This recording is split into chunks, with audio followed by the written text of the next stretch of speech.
Vermont is rich in history and folklore. And hidden in these wild green mountains are tales of spirits, creatures, and scoundrels. Be careful what you go searching for. It may lead you down a dark path and leave you lost and alone.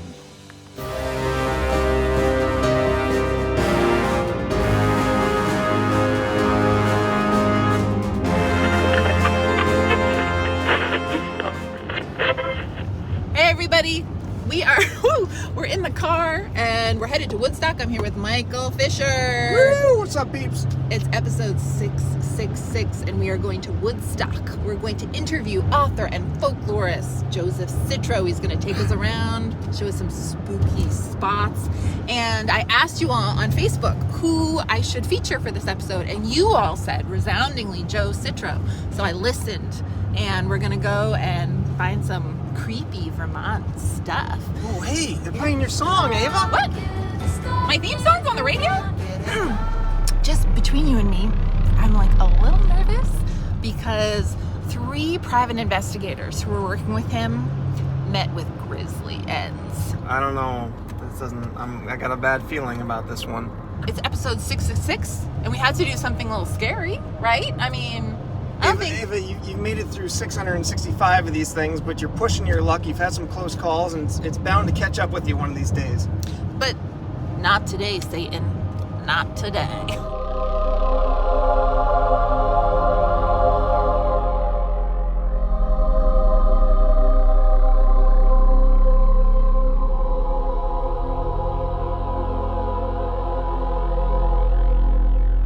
This was my first published book.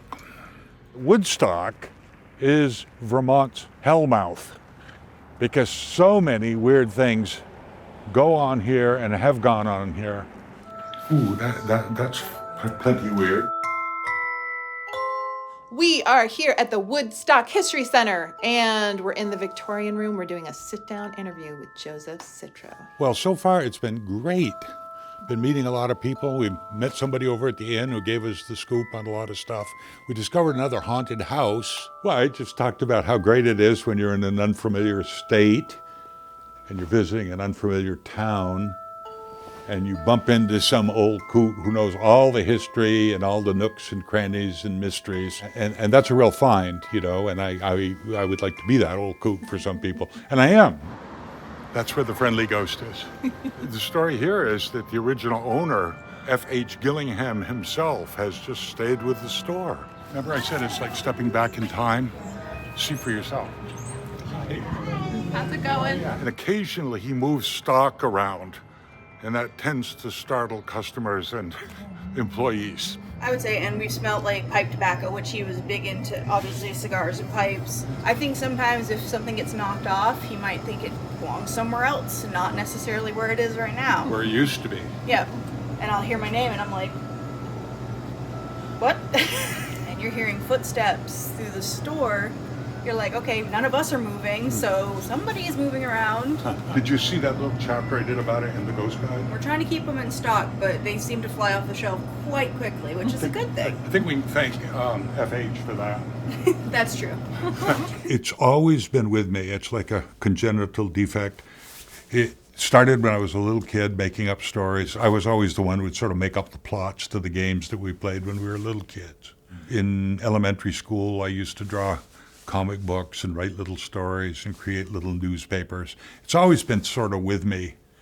I recalled in the memoir that I was confronted by one of my elementary school teachers when she asked me what I wanted to be when I grew up. And even then, at a young age, I knew I wanted to be a writer. So I told her so, I want to be a writer. And she, who had been correcting all my papers, was quick to point out, well, you can't spell. You'll never be a writer if you can't spell. I wish I could find her now and show her some of my 19 books. This one was the first one I ever wrote. Not the first published, but the first written. My father had an interest in local lore, and he knew all the places that were allegedly haunted. He knew the story about Phineas Gage, the guy from Cavendish who had got a tamping bar through his head and lived. My father liked to go driving around in the hills around Ludlow and Chester and that neck of the woods. And he had all these elderly Vermonter types living in hill farms. Every now and then, the conversation would turn to ghosts or monsters or something like that, and I would perk up. I just got real interested in what you might call the dark side of Vermont. And later, when I was an adult and had, I think, 5 novels under my belt, I realized that no single author had ever collected Vermont's weird tales. So I shifted from fiction to stories that might not be fiction. You can't tell with the new library systems how many times something has been checked out. Sometimes I'll hear something that can be immediately verified in the history books or in the old newspaper. Other times something might be a little bit more vague, and I might get the feeling that this person is just making up the story and trying to put me on.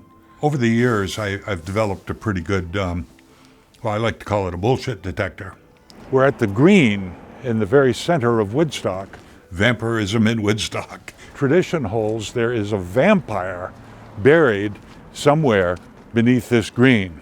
But if we happen to run into him, I'm prepared. I love the story, but who knows where the fiction and fact separate. Oh, look, coffins. I think we're getting close to the vampire here. So do you believe in ghosts? If you mean the spirits of the dead, I do not believe that. I don't believe the dead come back. Do people have ghost experiences? Yes, I believe that. In fact, I wrote a book called The Vermont Ghost Experience. And having a ghost experience is not exactly the same thing as confronting a spirit of the dead. I should have at least 3 ghosts in my house. So far, they have chosen not to make themselves known to me. I've had experiences that are mysterious and that are powerful enough to make me think, there's something else at work here. But I'd like to see a 3-dimensional apparition, and then I'll have to rethink everything. We can see the courthouse, and this is one of the notable haunted spots. This is where a number of criminals were tried, including Clarence Adams, the so-called gentleman burglar in Chester. But it's alleged to be haunted. Trials will be going on here. The people in the courtroom will hear someone walking across the room. Sort of how ghost stories and how haunted houses became more a part of the norm. You were talking about in the 90s.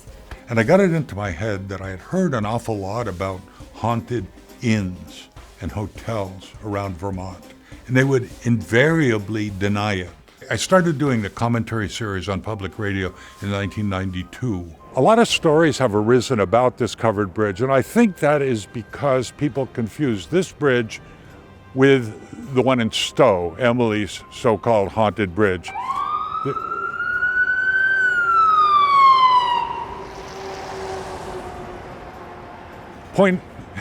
Point taken. Tell me about the number 666. This is episode 666. Supposedly that's in the book of Revelation, and it reveals the number of the beast. So if that's the number of this episode, and I'm the subject of this episode, well, draw your own conclusion. And tell me about Bennington Triangle. I know you said that you feel like you brought that into popular culture. I did. Mostly it has to do with disappearances there, but there's a lot of associated weirdness. I've been contacted by 3 different cold case investigators. Wanted to find Paula Weldon, who was one of the people that vanished in the so-called Bennington Triangle. 2 of them committed suicide after I interviewed them, or they interviewed me. And the 3rd vanished. There's a certain adrenal rush that is pleasurable. Probably that's why we read scary books, go to scary movies, and go to fun houses and things like that. Maybe it's so we can get practiced up, so if something really seemingly lethal comes along, we can keep our wits about us. This is a preview of the next project that Robert Brunel and I are doing together. We're doing a comic book. Well, so you're 74 years old. Must you keep reminding me? I have to keep putting it out there. Every book is my last book. Well, they keep coming. You told me on the phone that you retired. Is that something you're putting out there? Everything was working against me. The pandemic came along. I couldn't go out and do my work. I couldn't go out and do readings and book signings. I might as well retire. So what do? I write an autobiography, the 20th book. Oh, that was the 20th. I think you so. think that was the 20th? Because that's a nice round number, 20. Yeah, but I'm striving for 666. Well, we'll see if I survive this. I don't know if you want to get that high. Wait.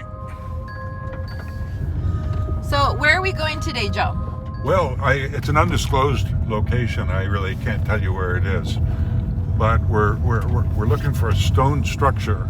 Well, I was just thinking you probably spent so much of your life doing this, driving down Vermont dirt roads, Oh, yeah. looking for things. Oh, man. We're not going to tell you the town we're in, and we're looking for a stone hut, which are sprinkled all over the state.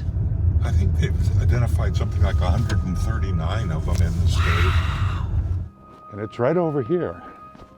But what I wanted to show you about this stone hut is that it's surrounded by stone installations. Look, there's a wall there. There's a wall there. My first thought was that it was a pen for animals or something like that. I'm not enough of an archaeologist to determine why it exists. There have not been fires in it. It's not a kiln. All the stonework is without mortar. I went to a lecture that was given by Warren Cook, and he explained that these stone installations were all over the state and that they were mysterious. They were thought to be pre-colonial. So if they were pre-colonial, who built them and why and when? Why, that's nothing but a root cellar. And the story is that sometimes people will go in there and not come out. You know, you kids don't want to go poking around in that old stone hut. I'm going in. You sure? Good knowing you.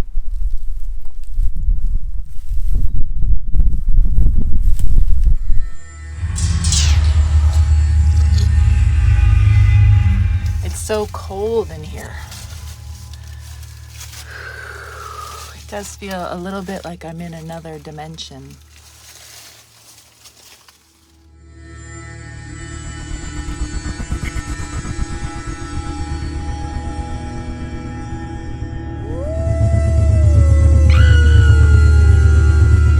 I'm sorry.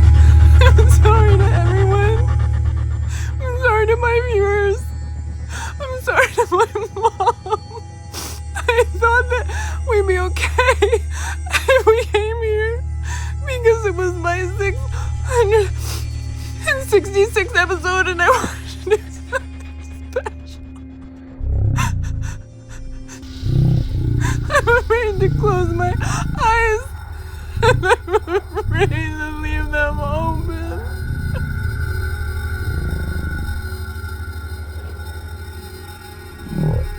The history of our state is a tapestry of fantastic stories that have outlasted any bestseller you can name. Underneath the covered bridges and the bucolic vistas lurks a darker, more dangerous terrain. If you stray too far from the path, it may be difficult to find your way back. Always remember, there's a great deal more to Vermont than meets the eyes.